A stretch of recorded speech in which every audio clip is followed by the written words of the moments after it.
इसमें सीधे सीधे 18,000 पद शिक्षा विभाग में शिक्षकों के खाली हैं। सरकार की आर्थिक स्थिति खराब है। ऐसे में जो शिक्षक कार्यरत है उन्हीं से सरकार काम चला रही है। इसलिए पहाड़ी क्षेत्रों के ज्यादातर स्कूलों में शिक्षक होते ही नहीं। ज्यादातर सभी शिक्षकों को देहरादून, हरिद्वार व उधम सिंह नगर में ही तैनाती चाहिए। ऐसे में उत्तराखंड जैसे राज्य को केंद्र सरकार ने राहत देते हुए स्नातक कर चुके युवा जो टीचर बनना चाहते हो उन्हें प्रदेश में शिक्षा की जिम्मेदारी दिलाने के निर्देश दिए हैं। इसके तहत उन्हें जरूरी ट्रेनिंग करवाकर पढ़ाने के लिए तैयार किया जाए।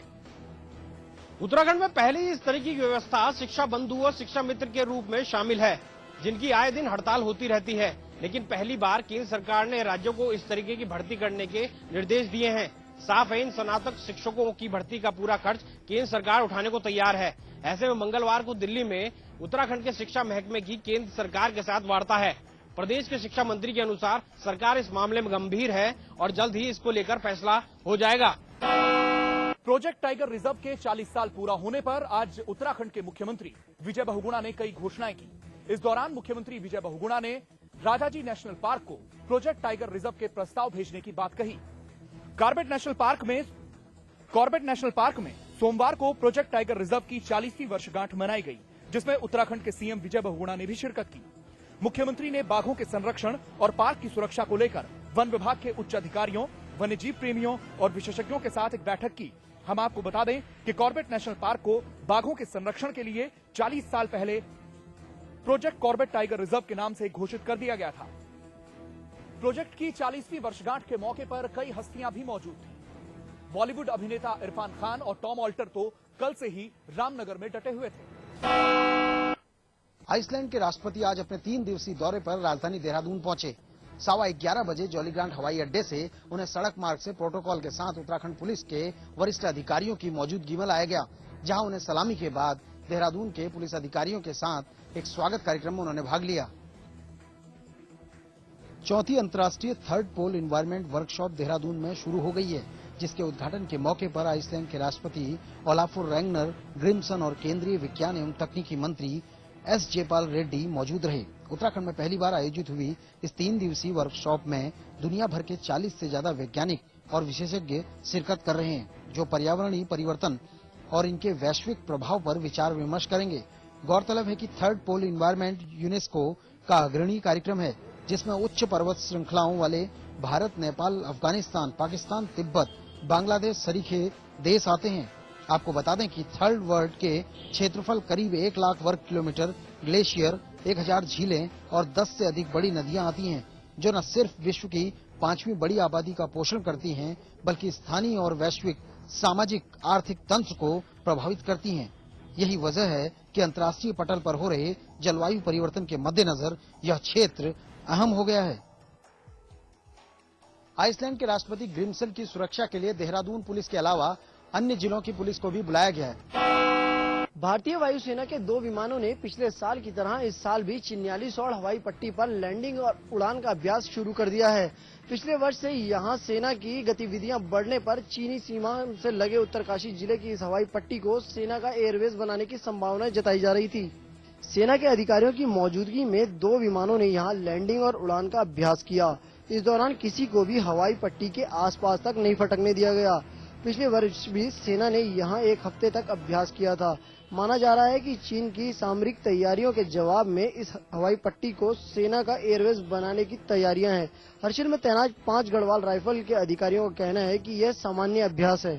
साल में एक बार सभी हवाई पट्टियों तथा हेलीपैडों पर लैंडिंग और उड़ान का अभ्यास किया जाता है। ऐसी सारी कार्रवाई दिल्ली हेडक्वार्टर से होती है। यहाँ सिर्फ उनको सुरक्षा देने के ही आदेश होते हैं। रुद्रप्रयाग विधानसभा क्षेत्र से चुनाव जीतने के बाद काबीना मंत्री डॉक्टर हरक सिंह रावत ने खाखरा क्षेत्र का भ्रमण किया और यहां के भ्रष्ट अधिकारियों के खिलाफ जन सहयोग का आह्वान भी किया।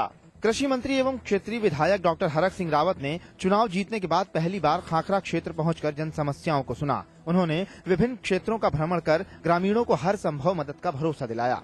उन्होंने कहा कि जिस तरह से सिंचाई व PMGSY विभाग की शिकायतें मिल रही हैं कि बिना पानी के नहरों का निर्माण और सड़कों में घटिया डामरीकरण कर पैसों का दुरुपयोग किया जा रहा है, विभागीय अधिकारी सिर्फ कमीशन खाने में लगे रहते हैं। ऐसे अधिकारियों के खिलाफ जनता को आवाज बुलंद करनी होगी, तभी भ्रष्ट अधिकारियों के खिलाफ जांच कर जेल भेजने की कार्रवाई की जाएगी। हरक सिंह रावत ने कहा कि खाखरा खेड़ा खाल 22 किलोमीटर मोटर मार्ग को हॉटमिक्स किए जाने का शासनादेश जारी किया जा चुका है और वो इस क्षेत्र की अन्य समस्याओं से निपटने के लिए हर स्तर से कार्रवाई कर रहे हैं। केंद्रीय वन एवं पर्यावरण मंत्रालय ने रामपुर से काठगोदाम तक बनने वाली 4 लाइन में लालकुआ के पास एलिफेंट कॉरिडोर क्षेत्र में नेशनल हाईवे एक्सप्रेस को ओवरब्रिज बनाने के निर्देश दिए हैं, जिससे नेपाल से राजाजी पार्क तक आवागमन करने वाले हाथियों का रास्ता और आसान हो जाएगा। हल्द्वानी से लालकुआ के बीच लगातार बढ़ रही आबादी के चलते पिछले लंबे समय से एलिफेंट कॉरिडोर अवरुद्ध पड़ा हुआ है, जिसके चलते राजाजी पार्क और कॉर्बेट पार्क से आने वाले गजराजों को टाटा जंगल के आसपास ही रुकना पड़ता है। यही कारण है कि अब तक टांडा से सटे इलाकों में हाथियों ने किसानों के हजारों हेक्टेयर फसल बर्बाद की है। फॉरेस्ट विभाग ने राजाजी पार्क से नेपाल के सटे जंगलों में हाथियों के आवागमन को देखते हुए केंद्रीय वन एवं पर्यावरण मंत्रालय को प्रस्ताव भेजा था, जिसे मंजूरी देते हुए केंद्रीय वन एवं पर्यावरण मंत्रालय की फॉरेस्ट एडवाइजरी कमेटी ने रामपुर से काठगोदाम तक 4 लाइन बना रही NHE विभाग को एलिफेंट कॉरिडोर क्षेत्र में ओवरब्रिज बनाने के निर्देश दिए हैं, जिससे वन्य जीव प्रेमियों और किसानों में काफी खुशी है। एलिफेंट कॉरिडोर में ओवरब्रिज बनने से जहां किसानों की फसलें बर्बाद होने से बचेंगी, वहीं हाथियों और वन्य जीवों की सुरक्षा भी होगी। आज हरिद्वार में अखाड़ा परिषद व अखिल भारतीय संत समिति का एक सम्मेलन हुआ। इस सम्मेलन में सभी संतों ने एक ही स्वर में मां गंगा, गौ रक्षा व राम सेतु की रक्षा की केंद्र सरकार से मांग की है। हरिद्वार के पंदी मैदान में आज गाय, गंगा और राम सेतु की रक्षा की मांग को लेकर अखिल भारतीय संत समिति द्वारा संत सम्मेलन किया गया। संत सम्मेलन में साधु संत सहित बड़ी संख्या में उनके अनुयायियों ने भाग लिया। सम्मेलन की अध्यक्षता जगत गुरु रामानंदाचार्य स्वामी हंसदेवाचार्य ने की, जहां पर गाय, गंगा और राम सेतु की रक्षा के मुद्दे पर संतों द्वारा विचार रखे गए। सम्मेलन में सभी संतों द्वारा एक ही स्वर में केंद्र सरकार द्वारा राम सेतु को लेकर सुप्रीम कोर्ट में दिए गए हलफनामे को वापस लेने की मांग की गई। स्वामी हंसदेवाचार्य ने कहा कि सम्मेलन का उद्देश्य राम सेतु को बचाना है, गंगा को अविरल बहाना है और गाय की रक्षा करनी है। उन्होंने कहा कि राम सेतु भारत की शान है। राम सेतु और राम से मैं हूँ की भावना को ध्यान में रखते हुए केंद्र सरकार को सुप्रीम कोर्ट में दिए गए हलफनामे को वापस लेने को कहा। साथ ही ये भी कहा कि देश भर में जन जागरण करेंगे। इस सम्मेलन के माध्यम से सभी संतों ने केंद्र सरकार से मांग की है कि राम सेतु को विश्व धरोहर के रूप में संरक्षित किया जाए व मां गंगा पर प्रस्तावित बांध न बनाए जाएं।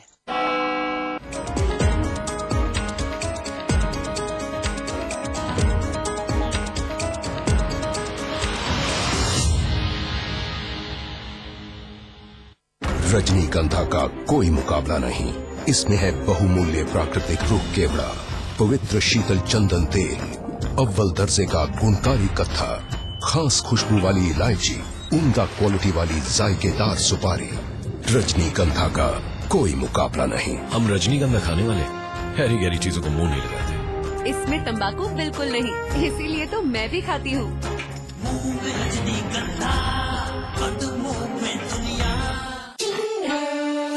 क्या उंगली और जूली का कंबाइंड स्टडी का प्लान बना सीक्रेटली और भाइयों को भगा दिया फिल्म देखने क्लेवरली। थैंक यू भैया। And then interestingly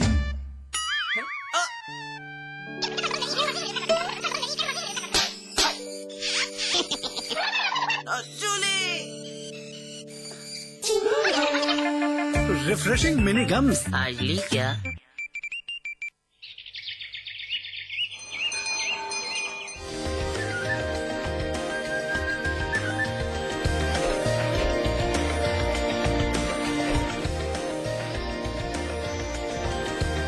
pentagon mall Haridwar Uttarakhand का सबसे बड़ा मॉल और मल्टीप्लेक्स निर्माता सुपरटेक है।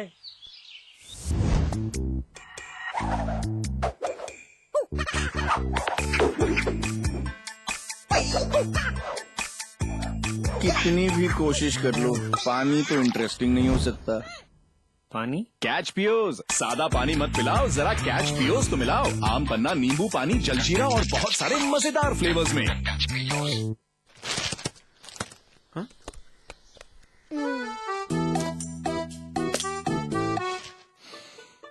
सौंफ, इलायची, खजूर, मिश्री। वाह, सब एक से बढ़कर एक है, मगर कोई अपना बड़प्पन नहीं जताता, है ना? रहो हमेशा पास पास। तराई बीज विकास निगम में कैसे हुई बंदर बांट, अधिकारियों ने कैसे की जनता के पैसों की लूट, किसने और कैसे किए अपनों के वारे न्यारे। एक और बड़ा खुलासा जल्द देखिए समाचार प्लस पर। इसमें टेस्ट है, तंबाकू नहीं। आप भी आजमाइए रजनीगंधा। रजनीगंधा। आज ली क्या? एंड देन इंटरेस्टिंगली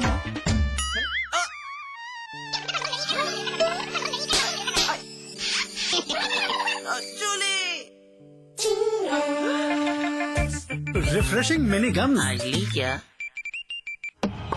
रन बरसाने वाली वंडरफुल बल्लेबाजी, विकेट गिराने वाली विकेट गेंदबाजी, ड्रामेबाजों की ड्रामेबाजी, बाउंड्री लाइन की कैच और हार्ट बीट बढ़ाने वाले मैच। देखिए जंपिंग जापान, थंपिंग थपांग IPL 2 अप्रैल से सिर्फ समाचार प्लस पर। हमारे साथ अमिताभ अग्निहोत्री वरिष्ठ पत्रकार मौजूद है। तो पहली बार मायावती ने जब प्रेस कॉन्फ्रेंस की, जो लगाम है देश के लगभग सभी बड़े न्यूज चैनलों पर नजर आने वाला एक जाना पहचाना चेहरा, जिसे जनता ने भी अपना प्रवक्ता माना, जिसके बिना अधूरी है हर बहस, हर चर्चा। परिवर्तन हुआ। देखिए अमिताभ अग्निहोत्री को अब सिर्फ समाचार प्लस पर। खबर वही जो हमने कही।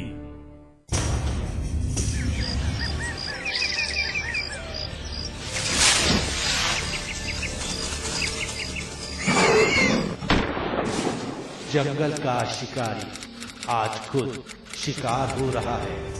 Don't pull trigger, save tiger. समाचार प्लस द्वारा जनहित में जारी।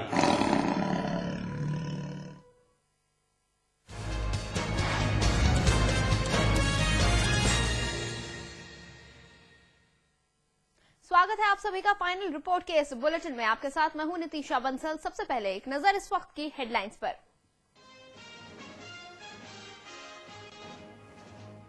शीला दीक्षित के घर के बाहर केजरीवाल के समर्थकों ने किया हंगामा, मुख्यमंत्री आवास में घुसने की कोशिश, सीएम के खिलाफ हुई नारेबाजी।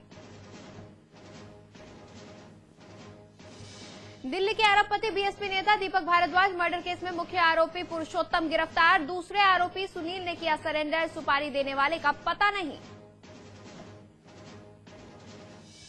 राजनाथ की नई टीम को बीजेपी के पूर्व नेता गोविंदाचार्य ने बताया नाकारा, कहा लोकसभा चुनाव में बीजेपी 90 सीटों पर सिमट जाएगी।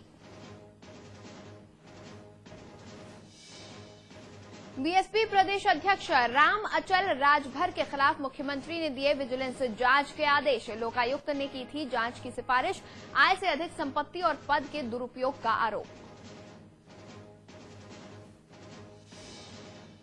हाथरस में छेड़खानी करने पर बदमाश की पिटाई, महिला ने सरेआम अधेड़ शख्स को चप्पलों से पीटा। अलीगढ़ में छेड़खानी का विरोध करने पर मंचलों ने की मां बेटी की पिटाई, दोनों गंभीर हालत में अस्पताल में भर्ती, पुलिस ने नहीं दर्ज किया केस।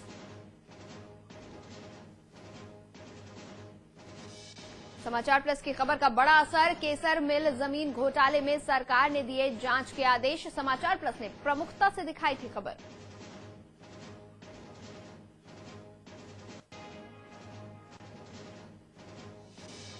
नोएडा, ग्रेटर नोएडा को मुख्यमंत्री अखिलेश यादव देंगे सौगात, मंगलवार को करोड़ों की लागत से बनाने वाली दर्जनों परियोजनाओं का करेंगे शिलान्यास।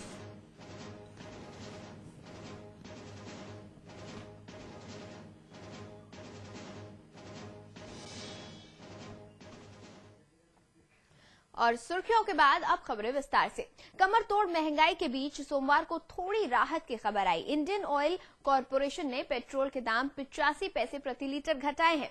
कीमतों में कटौती में वैट शामिल नहीं है। नई कीमतें आधी रात से लागू होंगी। इससे पहले 15 मार्च को ऑयल मार्केटिंग कंपनियों ने पेट्रोल की कीमतों में 2 रुपए प्रति लीटर की कटौती